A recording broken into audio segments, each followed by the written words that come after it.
Salam la famille, c'est comment? Bienvenue de nouveau sur Cactus. On se retrouve vidéo là ni mo kura de kanana toujours y abonner en plus la cloche ni activer comme ça na vidéo kura boy be bo kalama. Ina fa ben bala titre ko no to mi vidéo ina mina kuma Maroc ko ene kan munye bala commentaire ko no mo chama be ganyi nga ka foko ko do kera Maroc nga ise ga débriefer aw nyana. Ina fa ba kalama to mi actualité borana e ka yira ka foko mo ba fladia ese ka foko be bo Maroc kata Espagne donc grillage fait ko mɔgɔ mugan saba de ni tora la africain de do n b'a décider ka expliquer ɲɛna a video kɔnɔna la an b'an profiter ka kuma mankan bɛ Algérie ni Maroc ni Espagne ni ɲɔgɔn cɛ espagnolu bɛ piège de kɔnɔna la nin wagati na u t'a dɔn u bɛ dɛmɛ jamana min fɛ na sababuya sɔrɔla mun fɛ n b'a bɛɛ expliquer ɲɛna nin video kɔnɔna la comme d'habitude yanni ka video filɛ laisse-moi un petit like pour me donner de la force. C'est parti pour la vidéo.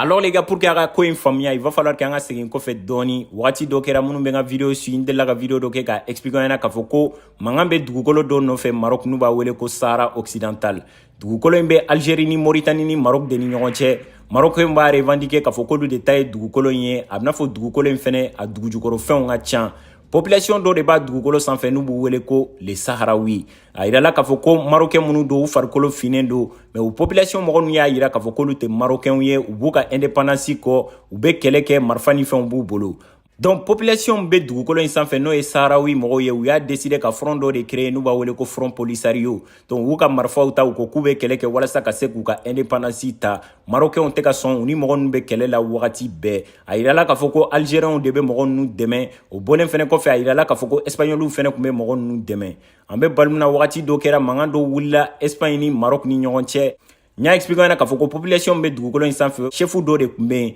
corona bana wulilen bana y'o minɛ bana kɛlen k'a minɛ le fait k'u y'a yira k'a fɔ k'u tɛ Marocain ye Marocain ka passeport t'a bolo donc a tɛ se ka taa capitale fɛnɛ kɔnɔ ka taa passeport ta walasa ka taa yɛrɛ furakɛ Espagne a bɛ mun kɛ a y'a décidé ka wuli ka taa Algérie de ka Algérie passeport diplomatique ta ka sɔrɔ ka taa Espagne ka t'i yɛrɛ furakɛ le fait que Marocain bɔra kalama k'a fɔ ko cɛ in taara Espagne ka t'i yɛrɛ furakɛ o de ma diya u fɛnɛ u y'a yira k'a fɔ ko olu jugu ye mɔgɔ minnu ye o chefu ka bɔ ka t'i yɛrɛ furakɛ Espagne o kɔrɔ b'a yira k'a fɔ ko espagnolw n'u bɛ complot de la donc o ma diya Marocain ye o kɛlen sa Marocain fɛnɛ dimina u ye espagnolw ka ambassadrice wele ka kuma n'a ye o bɔnen fɛnɛ kɔfɛ u y'a décider wagati dɔ la u ye sira da yɛlɛn migrants ye c'est à dire mɔgɔ minnu bɛ bɔ Afrique ka taa Maroc ka essayer ka ji tɛmɛ ou soit ka essayer ka grillage tɛmɛ ka don Espagne kɔnɔna la minnu t'a kalama grillage bɛ Espagne ni Maroc ni ɲɔgɔn cɛ c'est à dire enclave dɔ de bɛ Maroc n'u b'a wele ko Melilla o ni Ceuta c'est à dire dugukolo dɔ de do a bɛ Maroc dugukolo de kan mais espagnolw ka mara de bɛ dugukolo in sanfɛ donc espagnolw ka population bɛ u ka baarakɛyɔrɔ ni fɛnw bɛ u ka sɔrɔsiw bɛ yen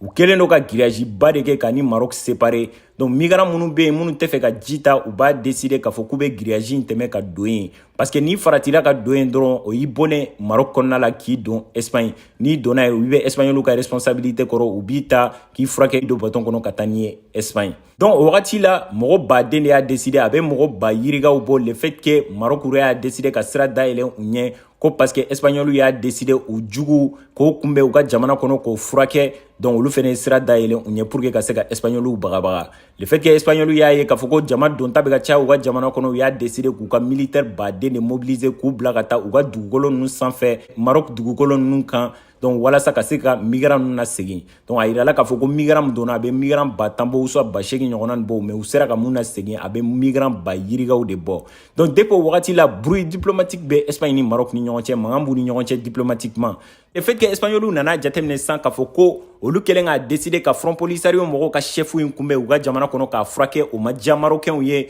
u y'a décider sisan k'a jateminɛ k'a fɔ ko Marocains bɛ ka sira dayɛlɛn migrants ye u bɛ ka don la preuve en est que 2021 kɔnɔna la le fait que mankan in wulila u ni ɲɔgɔn cɛ Marocains kɛlen ka sira dayɛlɛn don kelen kɔnɔna la c'est à dire tungaranke migrant ba tan de donna Espagne dugukolo in sanfɛ o kɛlen sisan espagnolw nana jateminɛ k'a fɔ ko nin damandu la hali dɔɔni u y'a décider ka kan falen le fait que u tun bɛ ka front Polisario mɔgɔw dɛmɛ ani Algériens parce que Algérie fɛnɛ bɛ front Polisario mɔgɔw ninnu de dɛmɛ c'est-à-dire Sahara occidental dugukolo sanfɛ population minnu bɛ kɛlɛ la u ka indépendance ko n y'a expliqué ɲɛna k'a fɔ ko Espagne ni Algérie tun bɛ k'o mɔgɔ ninnu de dɛmɛ donc o kɛlen sisan mois d'avril daminɛ la 2022 kɔnɔna la Espagnol y'a décidé ka kan falen u y'a décidé ka bɔ k'a yira pour que kɛlɛ ka ban u ni Maroc ni ɲɔgɔn cɛ u y'a yira k'a fɔ ko dugukolo min bɛ Maroc kɔnɔna la n'u b'a wele ko Sahara occidental ni Front Polisario mɔgɔw bɛ kɛlɛ la nɔfɛ dugukolo in n'i y'a sigi 100 sara la a 80 bɛɛ bɛ Maroc ka bolo de kan donc u y'a yira k'a fɔ k'olu sɔnna ma k'a fɔ ko dugukolo in ye Maroc de ta ye aw hakili jigin dugukolo in kun coloniselen don Espagne de fɛ donc Espagnol y'a décidé k'u ka fɛn mara ta ka bɔ dugukolo in kan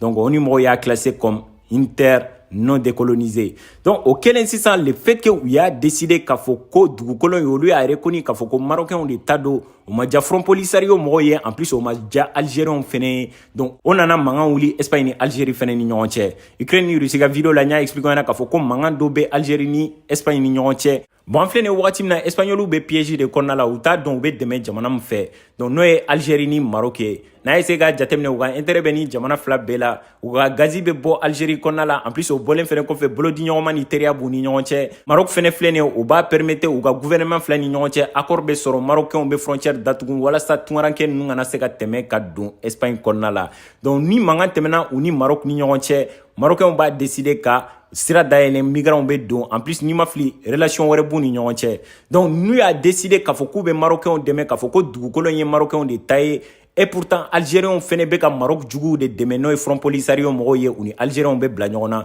o hukumu de kɔnɔna la Ukraine ni Russie ka vidéo la n kun bɛ ka expliquer ɲɛna k'a fɔ ko mankan dɔw wulila Algérie ni Espagne ni ɲɔgɔn cɛ k'a sababu kɛ parce que Espagnol y'a décidé avril kalo kɔnɔna la ka bɔ k'a yira k'a fɔ ko dugukolo min bɛ Maroc kɔnɔna la ko Marocains ka autonomie b'a dugukolo kan o de ma diya Algériens ye Algériens bɔra k'a yira k'a fɔ ko u y'olu terikɛw janfa n'o ye Front Polisario mɔgɔw ye olu fɛnɛ bolodiɲɔgɔnma ni teriya min b'o ni Espagnoliw ni ɲɔgɔn cɛ genre ko bolodiɲɔgɔnma jɔra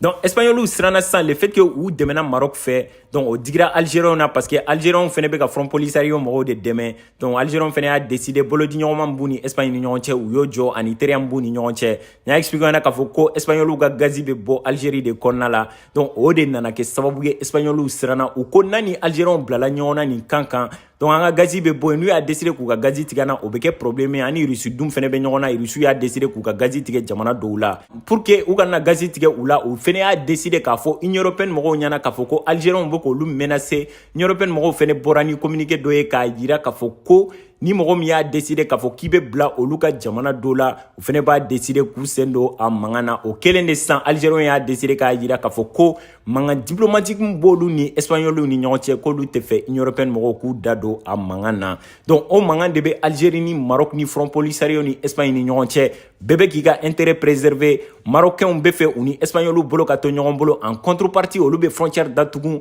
Africains ɲɛ ani migrants ɲɛ walasa u kana se ka tɛmɛ ka don Espagne kɔnɔna la jama ka caya yen donc en contrepartie Espagnoliw fɛnɛ pour que kana Marocains jogin u b'a décider k'a yira k'a fɔ ko dugukolo min kɛlɛ b'a nɔfɛ ni Algériens bɛ ka Front Polisario mɔgɔw dɛmɛ pour que ka se ka dugukolo in minɛ donc o kana bɔ Marocains ka bolo kan u y'a reconnu wagati dɔ kɛra Américains yɛrɛ y'a reconnu k'a yira k'a fɔ ko dugukolo in ye Maroc de ta ye donc en contrepartie ko Marocains fɛnɛ ka sɔn k'a fɔ ko Israël ye jamana ye ko Palestine y'a capitale ye aw dun bɛɛ b'a kalama k'a fɔ ko Israël juifs ni arabuw bɛ ɲɔgɔn na ni Maroc dun ye arabu jamana ye ni Maroc sɔnna k'a fɔ ko Israël ye jamana ye o kɔrɔ b'a yira k'a fɔ k'a ye arabu tɔw janfa donc Marocains fɛnɛ y'a jateminɛ k'a fɔ ko ni Américains sɔnna k'a fɔ ko dugukolo in y'olu ta ye donc o kɔrɔ b'a yira k'a fɔ ko diɲɛ bɛɛ de sɔnna k'a fɔ ko Sahara occidental ye olu ta ye o fɛnɛ y'a décidé ka sɔn a ma k'a fɔ ko Israël ye jamana ye o kelen a ma diya arabu jamana caman de u y'a yira k'a fɔ ko Maroc ye traître ye k'u ye janfan kɛ donc Algériens ni Espagnoliw fɛnɛ ni ɲɔgɔn cɛ Espagnoliw tɛ fɛ ka Algériens jogi ka sababuya kɛ u ka gazi bɛ bɔ yen en plus bolodiɲɔgɔnma b'u ni ɲɔgɔn cɛ et pourtant Algérie dun ni Maroc juguw ka di n'u ko k'u bɛ Algérie dɛmɛ u ni Marocains bɛ bila ɲɔgɔn na n'u ko k'u bɛ Marocains dɛmɛ u ni Algériens bɛ bila ɲɔgɔn na donc u filɛ n'o kunbalan de kɔnɔna la nin wagati in na u t'a dɔn u bɛ dɛmɛ jamana min fɛ mais pour le moment quand même u y'u ka camp choisi parce que u tɛ fɛ migrants ka ca u ka jamana kɔnɔna la donc actualité principale ye mun ye bi actualité bɔra n'a ye k'a yira k'a fɔ ko jumadon c'est-à-dire tungaranke migrant ba fila de y'a décidé k'a fɔ k'u bɛ grillage ta ka bɔ Espagne kɔnɔna la ka taa Ceuta. N y'a expliqué ɲɛna k'a fɔ ko dugukolo dɔ bɛ Espagnoliw bolo Maroc kɔnɔna la, mais grillage de kɛlen don ka entouré. Donc a grillage n'i sera ka pan ka tɛmɛ ka don a kɔnɔna la, o y'i donné de Espagne kɔnɔna la. Mais gardiw bɛ yen, Marocains ka gardiw bɛ yen, Espagnoliw ka gardiw bɛ yen. Le fait que mankan in wulila Espagne ni Maroc ni ɲɔgɔn cɛ, o de y'a décidé wagati dɔ la u ye sira dayɛlɛ u ɲɛ pour que u ka se ka don. Mais ni wagati in na u ka relation tout est au top. Mais au bɛɛ la migrants y'a décidé ka boli ka bɔ k'u bɛ bɔ Maroc kɔnɔna la k'a fɔ k'u bɛ taa Espagne. Donc ko mɔgɔ ba fila de ye grillage ta, donc u binna ɲɔgɔn kan, mɔgɔ 23 de ni tora a ko la. Donc ko mɔgɔ 100 ni dɔ sera ka don, mais a bɛna fɔ to dɔw laseginna et tout. Yirala k'a fɔ ko Afrique subsaharienne mɔgɔw de don et tout. Farafinna jamana mɔgɔw dɔw de sara yɔrɔ in na et tout. Donc n kun bɛ fɛ k'an profiter ni histoire de fɛ ka expliquer ɲɛna mankan bɛ Espagne ni Maroc ni ɲɔgɔn cɛ, ani mankan bɛ Espagne ni Algérie ni ɲɔgɔn cɛ, ani Front Polisario mɔgɔw ni ɲɔgɔn cɛ, pour que a ka se ka faamuya sɔrɔ a la géopolitiquement mankan b'u ni ɲɔgɔn cɛ. J'espère k'a sera ka faamuya dɔ sɔrɔ a la. Si tel est le cas, kana ɲina. N'hésitez pas de me laisser un petit like pour me donner de la force. À mi sur vidéo de là, c'était Cactus. Prenez soin de vous et à la prochaine.